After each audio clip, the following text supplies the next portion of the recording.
ఇప్పుడు పెద్దలు జగ్గేపేట నియోజకవర్గ మాజీ శాసనసభ్యులు సామినేని ఉదయ్ భాను గారిని మాట్లాడవలసిందిగా కోరుతున్నాను.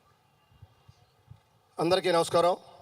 సభాధ్యక్షులు పట్టాభి గారికి, మైలవరం శాసనసభ్యులు సోదరులు వసంత కృష్ణప్రసాద్ గారికి, విజయవాడ పార్లమెంట్ సభ్యులు కేసినేని చిన్ని గారికి, మురళి గారికి, బాలకోటయ్య గారికి, వేదిక ముందు ఆశీనులైన మీ అందరికీ కూడా పేరు పేరున హృదయపూర్వకమైన విజయదశమి శుభాకాంక్షలు తెలియజేస్తూ, ఇవాళ విజయవాడ చరిత్రలో కని విని అనేటటువంటి ఒక పెద్ద కార్యక్రమం జరుగుతూ ఉంది.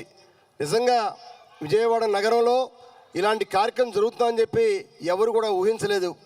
ఇవాళ పార్లమెంట్ సభ్యులుగా ఉన్న చిన్ని గారికి ఒక మంచి ఆలోచన వచ్చింది. మైసూరు తరహా ఉత్సవం జరపాలి అని చెప్పి పట్టుదలతో అనుకుంటే అంతదిగా జరుగుతుందని చెప్పి నేను కూడా అనుకున్నాను. కానీ 5 చోట్ల పెట్టినప్పుడు కూడా 5 చోట్ల కూడా వేలాది మంది దీనికి తరలి వచ్చి చూడటం అనేది నిజంగా విజయవాడ అమరావతి చేసుకున్న అదృష్టం.